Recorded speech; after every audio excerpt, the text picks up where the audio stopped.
Salam sejahtera. Azmin Ali salah. Dia perlu minta maaf. Itu kata sidang Dewan Selangor. Dakwaan Azmin Ali salah dan dia perlu minta maaf. Sebelum kita teruskan ulasan ini, mohon kiranya Anda tinggalkan komen Anda berkaitan dengan Azmin Ali. Boleh kata netizen kata macam ni, Azmin Ali bernasib baik karena walaupun baru setahun jagung bersama dengan Parti Bersatu, beliau kini mula diberikan jawatan. Baru masuk Parti Bersatu dulu sudah diberi jawatan. Sekarang pula baru juga menjadi ahli Bersatu, sudah mula dicadangkan dengan jawatan-jawatan tinggi dalam Parti Bersatu. Yang menariknya dicadangkan sendiri kaedahnya oleh Muhyiddin Yassin. Muhyiddin Yassin kata itu formula. Jadi ya baguslah kan. Azmin Ali bernasib baik, dapat parti yang berkompromi, baik hati bagi dia jawatan. Tapi ada netizen kata, silap-silap hari bulan, tindakan memberikan jawatan kepada Azmin Ali mungkin boleh memudaratkan Parti Bersatu. Karena Azmin Ali kata mereka ada sejarah. Sejarah apa? Dia keluar Parti PKR. Antara sebabnya menurut netizen, karena Azmin Ali mungkin pada waktu itu sudah berimpian mahu menjadi lebih besar, menjadi Perdana Menteri atau mau menjadi Presiden Parti PKR. Tapi oleh kerana tak sabar, nak cantas mungkin kepimpinan Anwar Ibrahim, maka dia pun keluarlah daripada PKR. Jadilah pembangkang melalui langkah Sheraton. Selain itu, kalaulah Hisham Jalil pun masuk Parti Bersatu, anda tidak tahulah apa akan jadi dengan Parti Bersatu. Semua yang ada dalam Parti Bersatu akan berhimpunlah. Geng-geng lawan bos. Kalau KJ pun masuk Parti Bersatu, kalau tiba-tiba pun Hishamuddin Tun Hussein masuk Parti Bersatu, siapa lagi ya? Akmal Saleh pun tiba-tiba masuk Parti Bersatu. Bolehlah kita istiharkan Parti Bersatu sebagai parti geng keras kepala, geng lawan bos, geng yang tak ikut kepimpinan. Agak-agaknya, apalah masa depan parti itu? Kamu pun boleh tahulah sendiri kan macam mana nanti jadi dengan geng-geng keras kepala, geng-geng lawan bos, geng-geng lawan kepimpinan itu nanti. Nak pimpin pun susah tahu orang-orang macam tu. Kamu jangan menafikannya. Anda boleh fikir sendirilah. Orang yang suka lawan bos, kalau semua berhimpun, Anda pun tahu macam mana jadi dengan kepimpinan nanti menguruskan orang-orang begitu. Yang di-Pertua Dewan Undangan Negeri Selangor, Lau Wing Sen, mendesak Azmin Ali yang merupakan Ketua Pembangkang di Dewan Undangan Negeri memohon maaf atas beberapa dakwaan yang dibuatnya berhubung tindakan Lau ketika sidang. Menurut Lau, antara dakwaan itu adalah dia tidak bertindak secara profesional dan memendekkan hari sidang berlangsung. Saya tidak boleh memandang remeh terhadap sebarang tuduhan liar menuduh saya sebagai tidak adil dan beras sebelah. Ketua Pembangkang Azmin Ali perlu mengakui kesilapan-kesilapan ini, menarik balik kenyataan-kenyataan yang salah dan memohon maaf, kata Lau dalam kenyataan hari ini. Pada 11 Julai lalu, Azmin menerusi hantaran di Facebook menuduh Lau telah memendekkan hari sidang Dewan Undangan Negeri dari 10 hari kepada 5 hari. Azmin turut mendakwa hanya 27 jawapan bertulis disediakan, walaupun adun pembangkang mengemukakan 420 soalan kepada kerajaan negeri, 210 pertanyaan lisan dan 210 pertanyaan bertulis. Perbahasan kajian separuh penggal rancangan Selangor pertama dihadkan hanya sekitar 10 minit untuk setiap adun Perikatan Nasional. Mengapa tergesa-gesa dan bataskan hak untuk berbahas? Tapi netizen kata, Azmin Ali, kamu patut tanya Muhyiddin juga, kata mereka. Dulu Muhyiddin jangankan berbahas, parlimen pun digantung, kata mereka. Exco Kerajaan Negeri tidak memberi ruang sewajarnya untuk mencela dalam sesi penggulungan dan lebih cenderung untuk memberi jawapan bertulis. Speaker Lau tidak profesional dan tidak bertindak mengikut perlembagaan undang-undang, dakwa Azmin Ali yang juga adun Hulu Klang. Menjawab dakwaan itu, Lau berkata semua adun diberi 15 menit untuk berbahas dan pengerusi penyokong kerajaan backbenchers diberi masa 25 menit. Katanya Azmin selaku ketua pembangkang diberi masa 50 menit, manakala adun Sikinjang Ahmad Yunus Hairi Perikatan Nasional diberi hampir 25 menit untuk membahas usul kajian separuh penggal rancangan Selangor pertama. Masa yang diperuntukkan kepada setiap adun sama ada backbenchers ataupun pembangkang jauh lebih banyak berbanding 2 sesi persidangan sebelum ini. Kenyataan ketua pembangkang bahawa adun pembangkang diberi hanya 10 menit ialah kenyataan yang salah, katanya lagi. Berhubung hari sidang disingkatkan, Lau berkata dia telah masa persidangan telah ditambah antara 1 hingga 2 jam sehari bagi memberi masa yang secukupnya kepada semua adun. Lau juga mengingatkan Azmin yang hari sidang juga dikurangkan ketika dia menjadi Menteri Besar.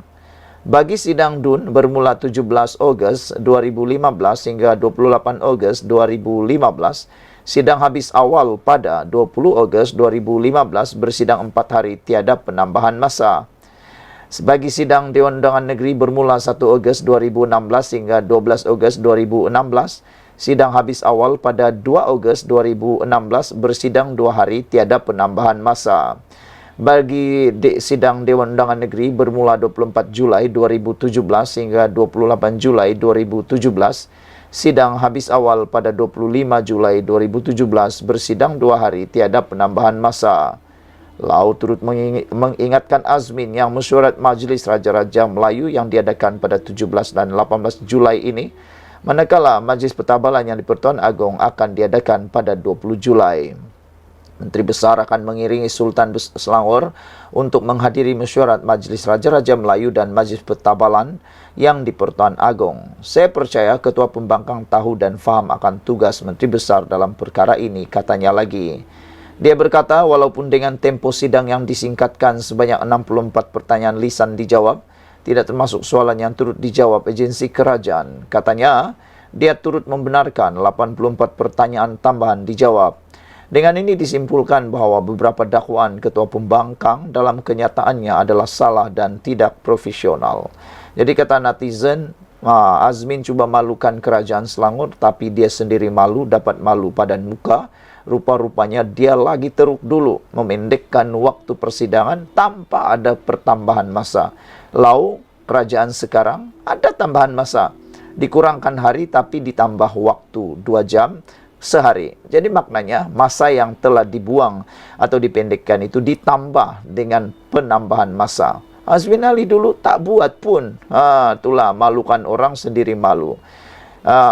Kata Red Perot, dia kata kerajaan perpaduan jangan takut. Tolong jangan takut dan jangan terlalu ikut kemahuan pembangkang.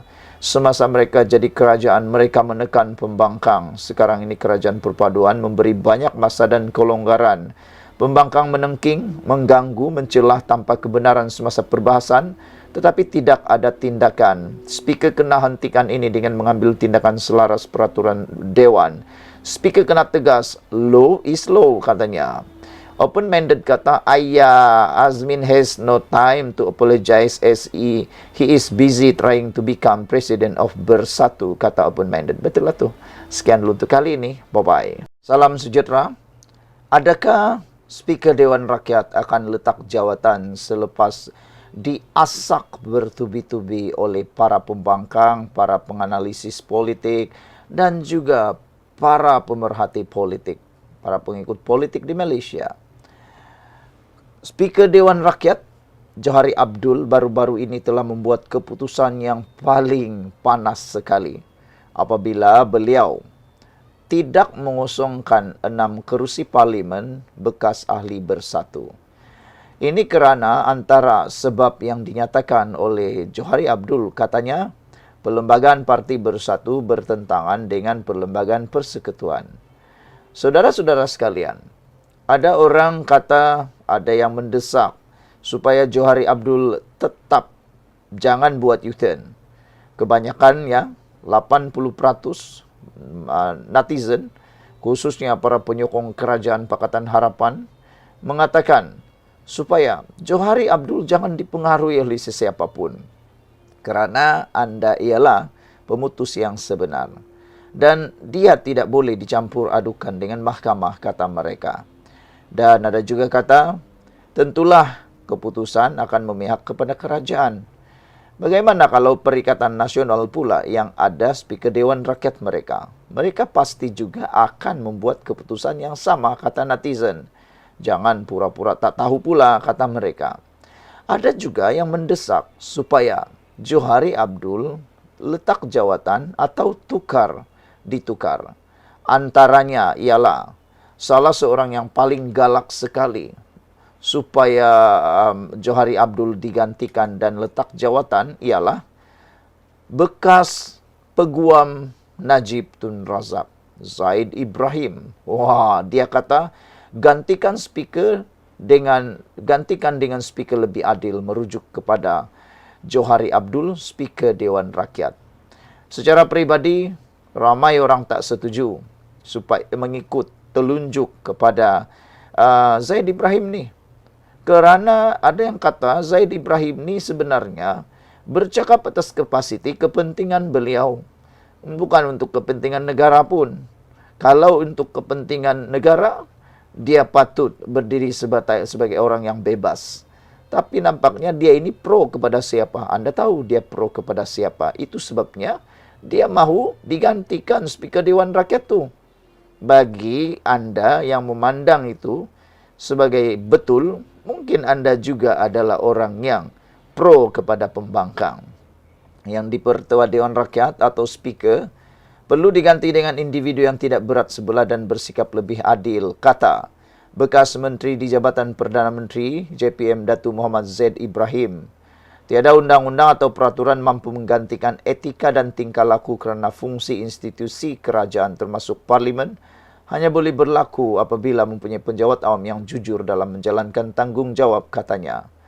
Jadi, makna katanya ini ialah, adakah beliau menuduh Speaker Dewan Rakyat yang ada sekarang itu tidak bertanggungjawab dan tidak jujur? Siapa yang dia maksudkan jujur? Nak tanyalah, kalaulah dia ini, Zaid Ibrahim ni jadi Speaker Dewan Rakyat, agak-agaknya nanti apa keputusan dia? Kalaulah Zaid Ibrahim ini menggantikan Johari Abdul ketika memutuskan kes berkait 6 ahli parlimen itu, dan dia pula adalah ahli ataupun daripada kerajaan yang ada sekarang. Agak-agak apa keputusan Zaid Ibrahim? Kamu jawablah sendiri. Anda pasti tahu jawapannya. Mesti sama punyalah, kan? Sekarang ni dia pro kepada Perikatan Nasional. Itu sebab dia cakap tak adil. Saudara, Timbalan Presiden UMNO, menurut Zaid Ibrahim, Timbalan Presiden UMNO Datuk Seri Muhammad Hassan dan Naib Presidennya Datuk Seri Johari Abdul Ghani sudah bersuara mengenai cara Speaker Tan Sri Johari mengendalikan Akta Anti Lompat Parti. Kedua-dua mengulas secara kritis dan sopan untuk tidak mengecewakan pemimpin atas. Muhammad cadang kaji semula Akta Anti Lompat Parti dan pilihan raya semula atau recall election ia alternatif baik, tetapi kita tak mampu, katanya. Begitulah cara yang betul Zaid Ibrahim.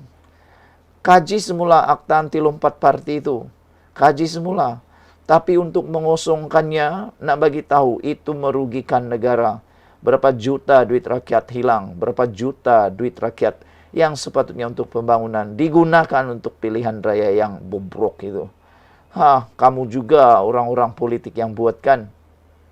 Johari pula meminta kerajaan perkasa akta ini bagi mengelak kelompangan, masalah teknikal atau kekurangan dalam peruntungan sedia ada, katanya. Lompat parti boleh menakutkan pelabur. Betul lah tu. Nak tanya siapa yang sebenarnya suka lompat parti itu? Siapa yang memulakan langkah Sheraton? Itu Zaid Ibrahim. Karena tanyalah siapa orang-orang itu.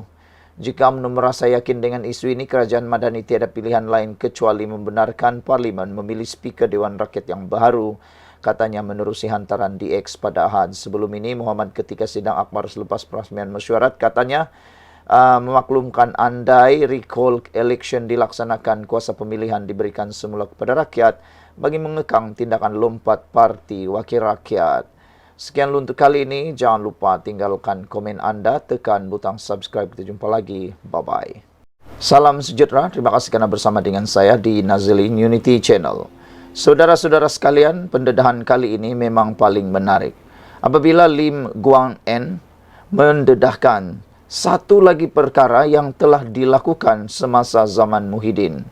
Kalau beberapa hari yang lepas, perkara paling tular berkaitan dengan perbuatan Muhyiddin sewaktu dia menjadi Perdana Menteri ialah berkait dengan akta anti lompat parti, yang mana pada waktu itu kerajaan pimpinan Muhyiddin Perikatan Nasional tidak meluluskan atau menolak usul supaya mana-mana ahli parlimen yang dipecat daripada parti atau berlainan pendapat ataupun berlainan sokongan dengan kepimpinan utama parti dianggap telah melompat parti. Bersatu pada waktu itu menolak usul tersebut, dan kini mereka terkena dengan perangkap sendiri.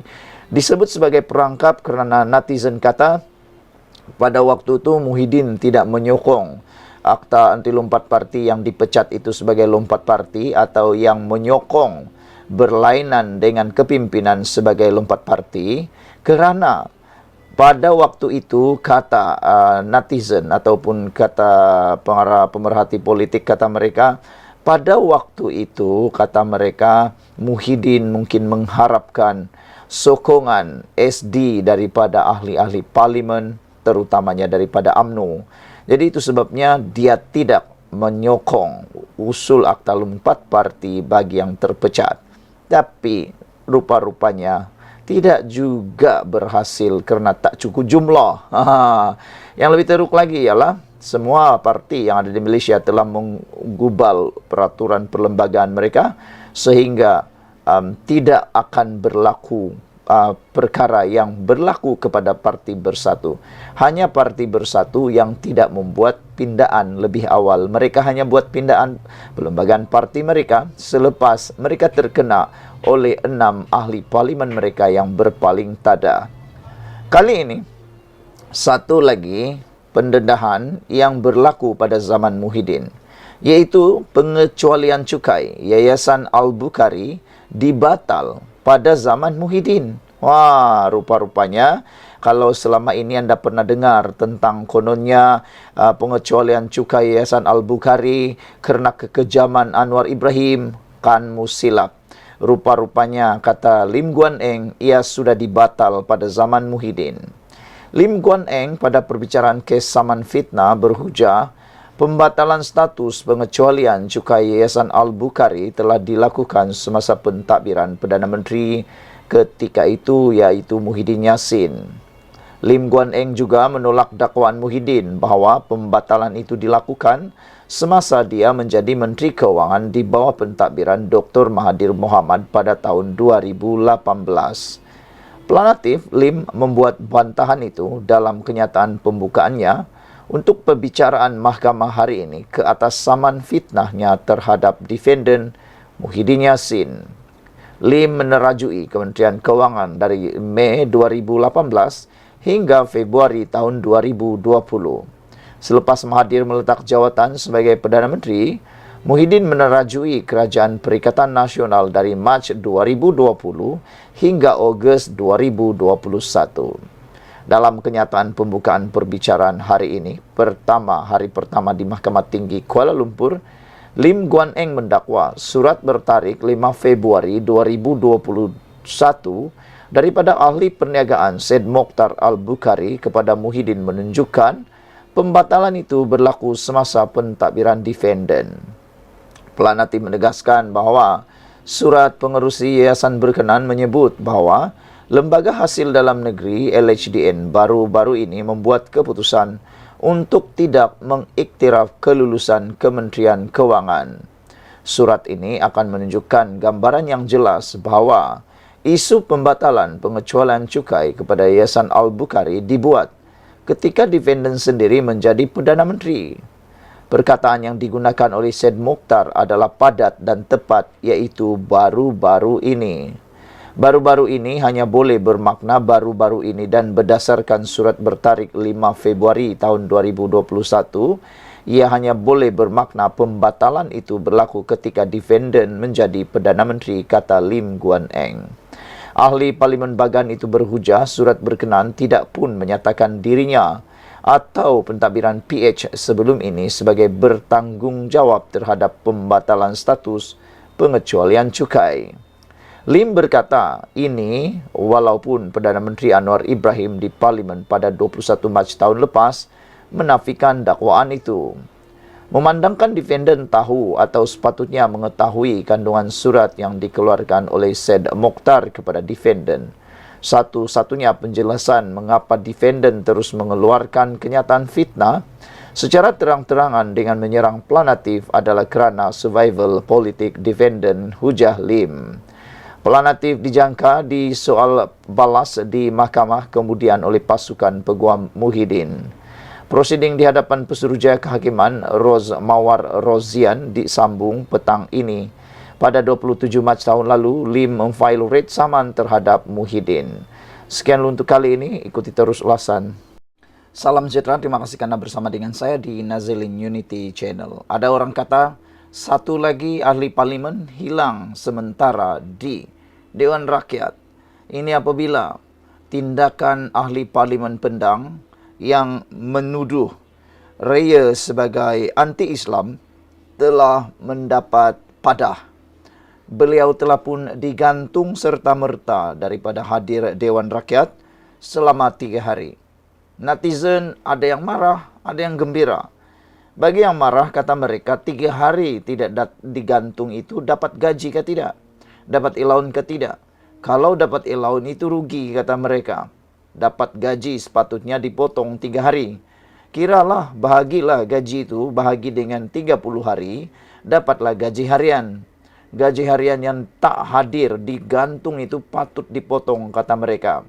Kerana dia tak hadir bukan kena sakit, tapi kerana tindakan menuduh rakan seperjuangan dalam ahli parlimen dalam Dewan Rakyat sebagai anti-Islam.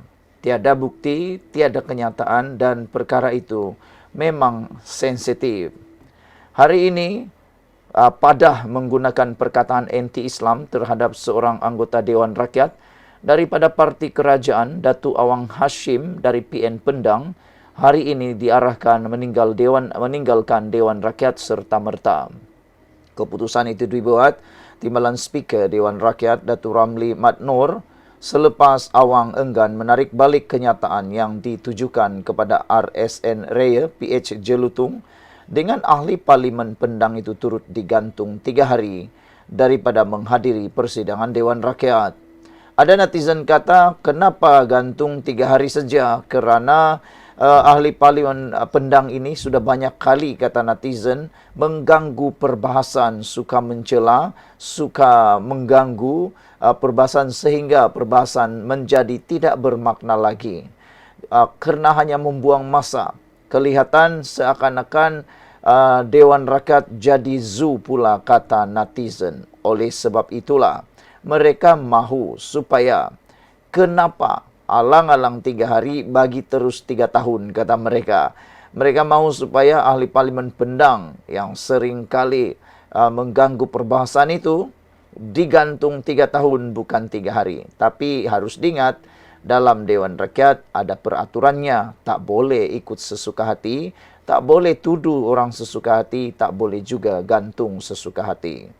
Terdahulu perkataan anti-Islam itu mencetus situasi kecoh selepas Raya bersama beberapa ahli parlimen DAP bangkit mendesak Awang menarik semula kenyataan dengan menyifatkan tuduhan dibuat itu sebagai amat serius. Ramli bagaimanapun meminta semua wakil rakyat berhenti menuduh antara satu sama lain sambil mengingatkan ia menjadi tontonan di luar sebelum mengarahkan Awang menarik semula tuduhan terbabit. Pendang hendak tarik balik atau tidak kenyataan berkait anti-Islam. Berikutan Pendang bertegas enggan menarik balik, dengan sedemikian bentera 3 hari keluar, katanya. Kenyataan anti-Islam ditujukan Awang selepas Raya mencela dan membangkitkan peraturan 36/4 atas kesalahan dilakukan ahli Dewan Rakyat yang menggunakan bahasa kurang sopan serta sangkaan jahat. Ia susulan tindakan ahli parlimen pembangkang yang mengeluarkan kenyataan menghina Speaker Dewan Rakyat Tan Sri Johari Abdul minggu lalu dengan menggunakan istilah postman Selain julukan 6 Jahanam yang merujuk kepada 6 bekas wakil rakyat bersatu yang menyokong Perdana Menteri Datuk Seri Anwar Ibrahim minggu lalu. Pendang merujuk 6 ahli parlimen yang mengisytiharkan sokongan kepada Perdana Menteri Anwar Ibrahim dengan menggunakan perkataan 6 Jahanam. Ketika itu saya tegur kerana beliau wakil PAS dan beragama Islam, maka tidak teratur dan tidak baik untuk beliau merujuk 6 orang itu sebagai 6 Jahanam, kata Raya. Raya memaklumkan Ketua Pembangkang Datuk Seri Hamzah Zainuddin juga mengeluarkan kenyataan menghina Dewan dengan meminta timbalan speaker supaya bertindak secara tidak berkepentingan. Katanya beliau turut mempersoalkan tindakan mereka yang menghina majlis apabila membuat kenyataan terbabit dan terus keluar daripada Dewan. Hari ini mereka muncul, mereka pakai satu lilatan putih. Entah apa perlunya, tetapi bolehkah mereka menghina majlis, keluar kenyataan dan terus keluar Dewan, katanya. Ramli kemudian meminta Raya mengusulkan perkara itu kepada Dewan sebelum ia diputuskan oleh Speaker Dewan Rakyat. Raya membangkitkan peraturan 36 dalam kurungan 4 selain kurungan 6 dan kurungan 12 daripada apa pertimbangan saya. Semua ini berlaku minggu lepas, jadi setiap yang berhormat berhak membaca isu dalam aspek peraturan. Dengan demikian, saya usulkan jelutong tolong spesifik dan usulkan pada Dewan biar majlis dipengerusikan speaker membuat keputusan, katanya.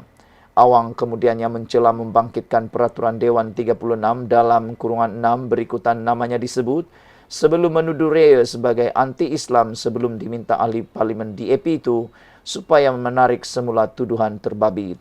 Ahli parlimen Pendang itu mempertahankan tindakannya dengan mengaitkan kenyataan Raya yang mempertikai tindakan kerajaan negeri Kedah tidak meluluskan lesen premis judi di Kedah sebagai anti-Islam. Sebab dia sebut nama saya berkenan 6 Jahanam, memanglah mereka itu Jahanam, katanya. Bila Jahanam, Raya kaitkan dengan Islam, hari itu pun dia bangkit apa orang Islam macam ni. Dia ni anti-Islam, dia nak opposite, bertentangan, balik supaya orang berfikir dia anti-Islam sebab itu membela orang main judi di Kedah, kata Pendang lagi. Sekian dulu untuk kali ini, jangan lupa tinggalkan komen anda, tekan butang subscribe, kita jumpa lagi, bye-bye.